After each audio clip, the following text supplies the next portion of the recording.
लोकजागृती भूमीमध्ये आपले सर्वांचे स्वागत. आज आपण ओरिजिनल KGF जे की महाराष्ट्र नव्हे तर भारताचे एक सोन्याचे व्यापारी यांच्या ऑफिसला भेट देण्यासाठी आलेलो आहे.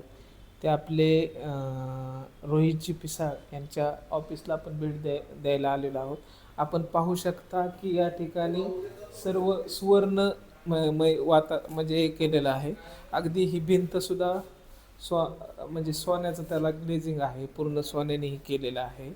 आणि आपण या ठिकाणी पाहू शकता की हे सर्व सोन्याचं आहे. आणि ही तथागत भगवान गौतम बुद्धाची देखील मूर्ती या ठिकाणी आहे. हे ऑफिस आहे. आणि आपण पाहू शकता की या ठिकाणी त्यांच्या ज्या काही हे आहेत गोष्टी त्या आपण तुम्ही पाहू शकता की पूर्ण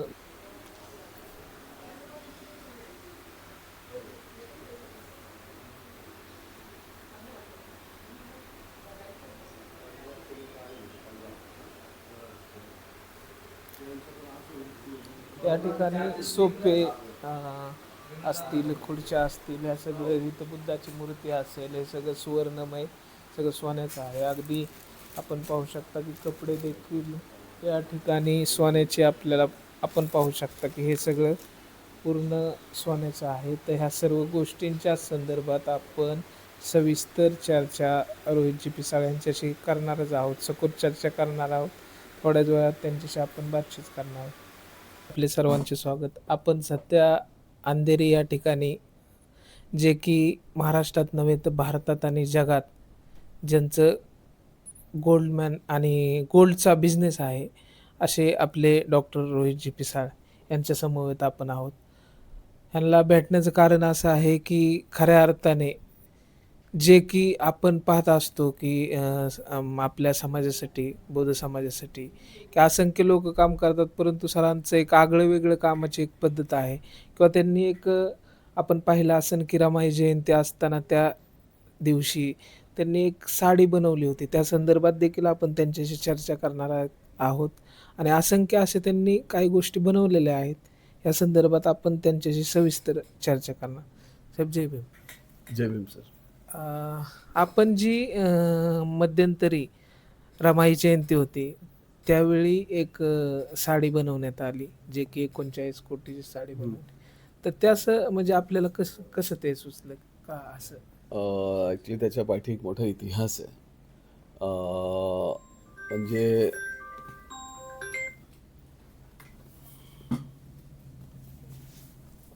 म्हणजे ज्यावेळी माता रमाईंना क्षयरोग झाला होता आणि त्यावेळी त्या आमच्या घरी 7 दिवस होत्या. तर त्यावेळी ते माझ्या पणजोबांना म्हणाल्या होत्या की माझ्यामुळे त्या म्हणजे तुम्हाला म्हणजे उगीच त्रास होत असेल. तर माझे पणजोबा म्हणाले की आज बाबासाहेब जे आहेत ते तुझ्यामुळे आहेत आणि किंवा तू धारवाडला जे दागिने विकलेस आपल्या मुलांसाठी, तर त्याचं उत्तर माता रमाईंनी स्मित हास्याने दिलं होतं की येणाऱ्या काळामध्ये माझी मुलं मला सोन्याने हिऱ्याने मडवतील, मी तर फक्त 2च पाटल्या आता विकलेल्या आहेत. तर हे कदाचित त्यांनी ते पाहिलेलं त्यांच्या डोळ्यांचं स्वप्न असेल किंवा माझ्या समाजावर आणि तिच्या लेकरांवर तो विश्वास असेल. आणि तो विश्वास मी त्या 3 पिढ्यांनंतर मी सत्यतेमध्ये उतरून दाखवला, की ज्या समाजामध्ये स्त्रियांना म्हणजे ज्यावेळी आपण कपडे घेतानाही ते कपडे एखाद्या घाणीमध्ये बुडवून देत होते किंवा तुम्ही जर पाहिलं तर केरळामध्ये जे आपला जो समाज आहे, तिथे त्या लोकांना म्हणजे त्या काळामध्ये स्त्रियांना छाती लपवण्यासाठीही त्याला ब्रेस्ट एक्स म्हणायचे. तो ब्रेस्ट एक्स आखला गेला होता. तर ही साडी त्या सगळ्या स्त्रियांना मी अर्पण केलेली आहे आणि ती माझ्या माता रमाईंच्या म्हणजे त्याच्यामध्ये ते ते छायाचित्र आहे आणि तिच्या कुंकवामध्ये 33 कोटीचे हिरे आहेत. म्हणजे जसं हिंदू धर्मामध्ये 33 कोट देव आहेत. 11 रुद्र, वासू, अश्विन आणि हे तुम्हाला अन्न, पाणी, निवारा, वस्त्र हे सगळं असं पुरवतात. हे सगळं पुरवणारा माझा एकच देव ते म्हणजे माता रमाईचं कुंकू आणि ते म्हणजे माझे बाबासाहेब. तर अशा प्रकारचं ते मी पिक्चराईज केलेलं आहे आणि म्हणजे ही साडी फक्त माझ्या मातेला तर आहेच आहे, पण त्या सगळ्या समस्त मातांना आहे, ज्यांनी ह्या समाजामध्ये त्यांचा जन्म झाला आणि त्यांना हाल अपेष्टा सोसाव्या लागल्या. खऱ्या अर्थाने वास्तविक पाहता की ही साडी बनवून तुम्ही जी समाजाला किंवा ज्या काही ज्या माता आहेत त्यांना एक चांगल्या प्रकारे असा मेसेज दिलेला आहे. परंतु आपण वास्तविक पाहता बऱ्याच ठिकाणी जी आत्ता जी सुशिक्षित वर्ग आहे किंवा आपल्या समाजातली बरीचशी चांगली टॅलेंट मुलं आहेत, म्हणजे दुसऱ्या प्रश्नाकडे येतोय मी. तर ते खऱ्या अर्थाने व्यवसाय करण्याच्या दृष्टिकोनातनं बऱ्याच ठिकाणी अशी सुद्धा परिस्थिती आहे, की त्या ठिकाणी आर्थिक पाठबळ नसल्यामुळं काही ठिकाणी अशी परिस्थिती आहे, की तिथं रेड अलर्ट आहे. तिथं बँका कर्ज देत नाही किंवा त्यांचं टॅलेंट असून सुद्धा काही जुन्या गोष्टी असू शकतात, त्यामुळे त्यांनाही करता येत नाही. तर तरुणांना व्यवसायात आणण्यासाठी किंवा आर्थिक सक्षम समाजाला करण्यासाठी किंवा त्यांचं तुमचं एक मार्गदर्शन काय असेल आपल्या सर्व समाजातल्या युवकांसाठी? म्हणजे या देशातलं इकॉनॉमिक्सवर पहिला बोलणारा म्हणजे आपला बाबासाहेब. म्हणजे प्रॉब्लेम ऑफ रुपी लिहिणारा बाबासाहेब. सगळ्या डिग्र्यामधला मॅक्झिमम 15 डिग्रीज इकॉनॉमिक्समध्ये घेणारा बाबासाहेब. तर ह्या देशाचं आर्थिक धोरण बनवणाराच बाबासाहेब. आणि अनफॉर्च्युनेटली आपण बाबासाहेबांना समजून न घेतल्यामुळे किंवा मिसअंडरस्टँड केल्यामुळे आपल्याला म्हणजे दुसऱ्यांपेक्षा बाबासाहेब आपल्यालाच कळालेला नाही. म्हणून इकॉनॉमिकली वी आर फेलियर्स. आपण व्यवसायाकडे आपण म्हणजे तो कल करत नाही आहे.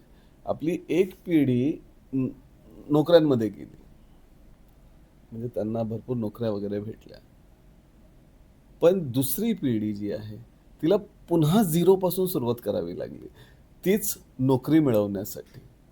पण व्यवसायामध्ये तसं नसतं. जर आज मी माझ्या मुलासाठी 10 लाख रुपये सोडून गेलेलं आहे, तर त्याची सुरुवात ती 10 लाखापासूनच असते. त्याला पुन्हा ABCD पासून सुरुवात करावी लागत नाही.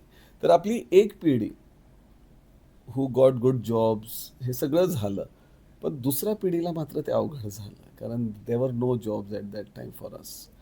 तर जसं आपण महात्मा ज्योतिराव फुल्यांचं नाव घेतो, सगळ्यात मोठा समाज कार्यकर्ता आपल्या बाबासाहेबांचे पण ते बाबासाहेबांनी त्यांना गुरु मानलं.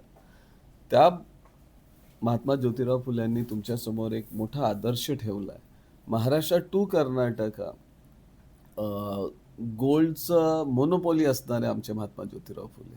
त्या काळामध्ये बिर्लापेक्षा सगळ्यात जास्त टर्नओव्हर इथले कन्स्ट्रक्शन्सचे कॉन्ट्रॅक्ट घेणारे महात्मा ज्योतिराव फुले. आणि ते पैसे असताना आपला एक म्हणजे समाजकार्य आपल्या खिशातून करताना जो आदर्श ठेवला, आज सामाजिक कार्यकर्ता म्हणजे ते त्याचं प्रोफेशनच झालेलं आहे.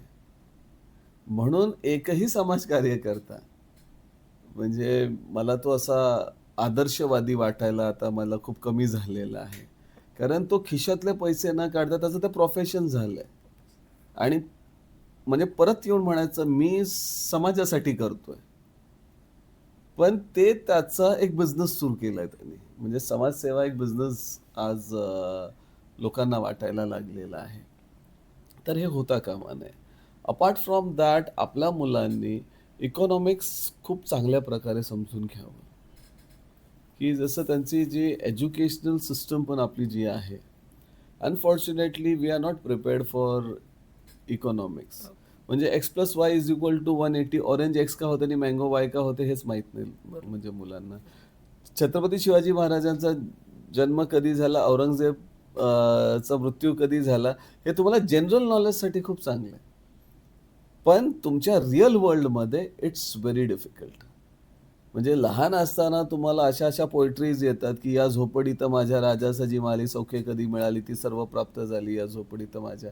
आता झोपडीमध्ये तुम्हाला राजाचं सुख कधी मिळणारच नाही.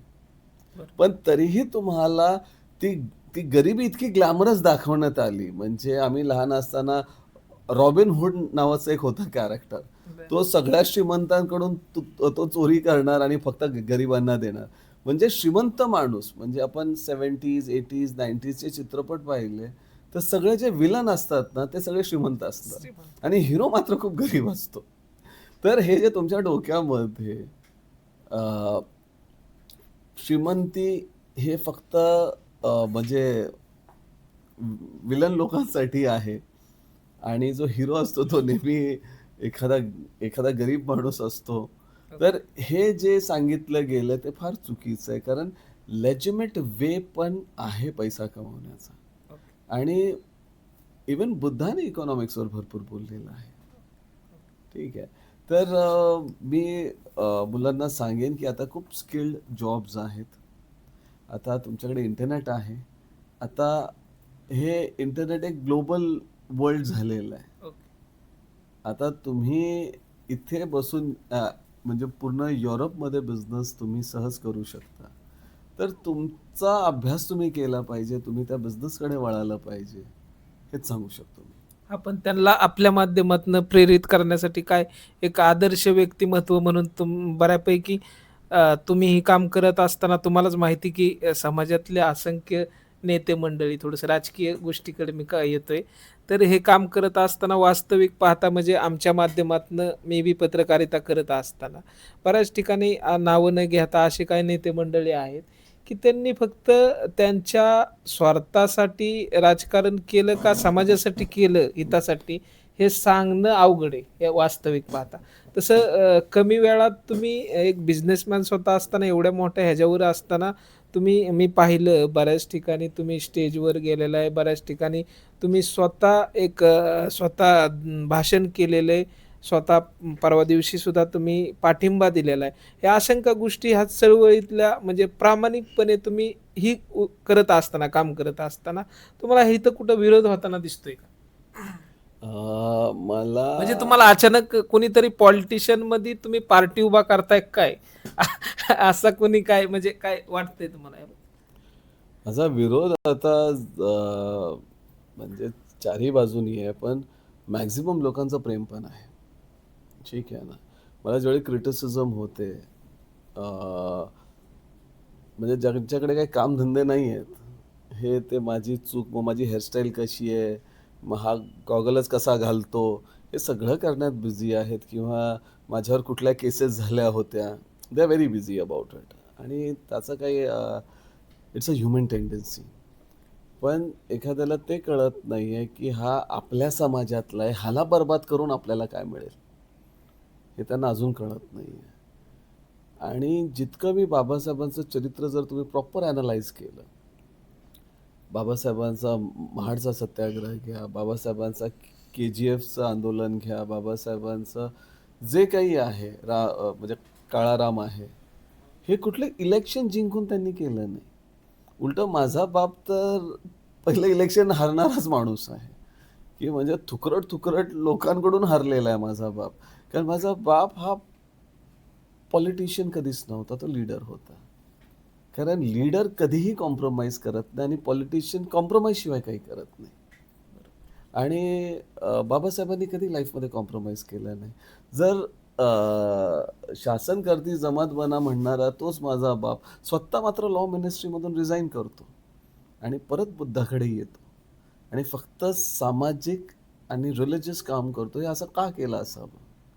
कारण लाळ पुशा बनण्यापेक्षा आणि कुठेतरी तडजोड करण्यापेक्षा मी माझं सत्याचं काम करेन. आणि आज आमचे जे नेते आहेत कोणाच्याही मांडीला मांडी लावून बसतात. कुठेही कॉम्प्रोमाइज करतात. आपल्याला शासनकर्ता बनायचं आहे हे लॉलीपॉप दाखवून गल्ली-गल्लीमध्ये दुकानं उघडायला लागलेली आहेत.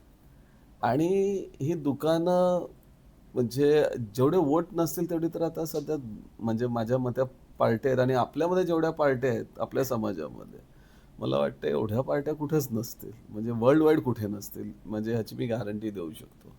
आणि ज्यावेळी तुम्ही ख्रिश्चन समाजाकडे बघता त्यांच्या कुठल्याच पार्ट्या नाही आहेत. तुम्ही सिंध्यांकडे बघा, ह्या कम्युनिटीजनी इकॉनॉमिकली आणि एज्युकेशनली स्वतःला ग्रो केलं, नॉट पॉलिटिकली.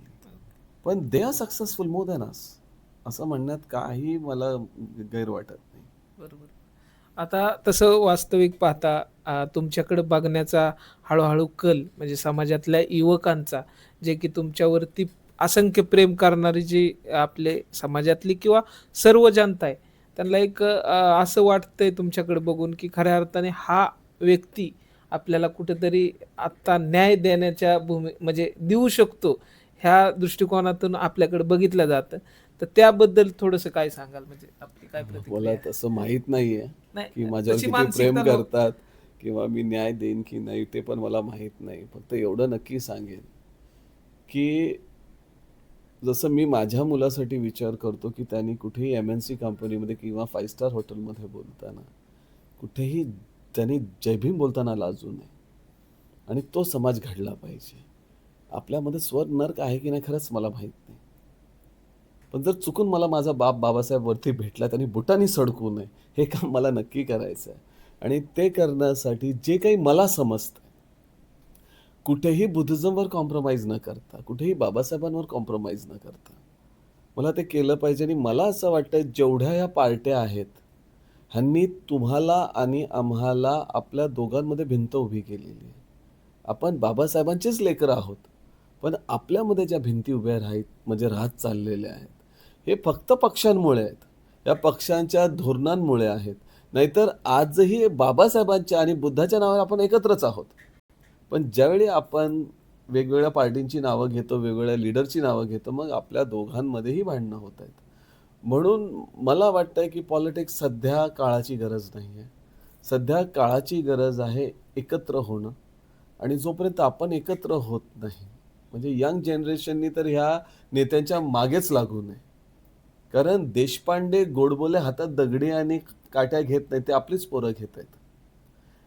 आज अर्थर रोड जेलसारख्या ठिकाणी म्हणजे क्राईममध्ये आपली मुलं सगळ्यात जास्त आहेत. सगळे शूटर्स आपले जास्त आहेत. नेत्यांचे बॉडीगार्ड आणि त्यांचे शूटर हे सगळे आपलीच पोरं आहेत. तर आपल्या मुलांना खूप रॉंग वेमध्ये वापरलं जातं आणि ते वापरले गेलेलीही आहेत. तर आपण बाबासाहेबांना एक बेंचमार्क म्हणजे नेहमी ठेवतो आणि बाबासाहेब खूप अहिंसावादी होते. नाहीतर त्यांनी बुद्धिझम घेतलाच नसतं. तर ह्या नेत्यांच्या पाठी न लागता आपली उन्नती कशी होईल? ठीक आहे, मी कोणी तुमचा उद्धारकर्ता नाही आहे. उद्धारकर्ता आपला एकच आपला बाप आणि त्याच्यानंतर कधीही कुठला उद्धारकर्त्याची गरज पण नाही आणि येणारही नाही. म्हणजे तेवढी अवकातच नाही आहे कोणाची. तर आपण त्या बाबासाहेबांकडे जरी बघितलं, तरीही आपल्या फ्युचरचा, आपल्या आपल्या भविष्याचं, भवितव्याचा आपला अर्थही कळेल आणि आपण नक्की सक्सेसफुल होऊ.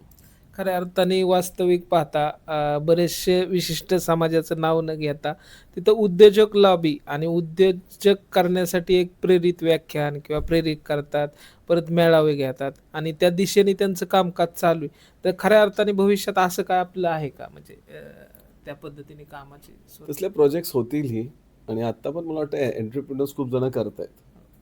नाही ठीक आहे. करतात पण हां, हां, होत नाही हां. त्यांचं हां, ते म्हणणं असं. करतायत. हो. पण ते आंदोलनं किंवा ते मेळावे भरवण्यापेक्षा मी सगळ्यांना ओपनली सांगितलेलं आहे, ज्यालाही बिझनेस करायचा आहे किंवा जॉबची गरज आहे, त्यांनी मला कॉन्टॅक्ट करावा. हे मी ओपनली बोललोय, कारण वेळ माझ्याकडे पण नाही आहे की मी तुम्हाला येऊन सगळे हे सगळं सांगत बसणार आहे. पण ज्यांना गरज आहे त्यांनी मला कॉन्टॅक्ट करावा आणि येणाऱ्या काळामध्ये जसं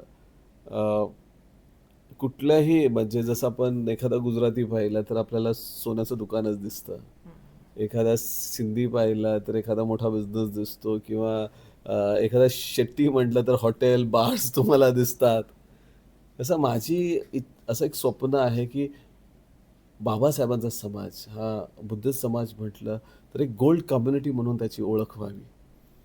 हे माझं स्वप्न आहे आणि म्हणजे स्वप्नच आहे कारण ज्यावेळी मार्टिन लुथर किंग बोलतात that I have a dream, he is not saying that I have a plan, I have a strategy.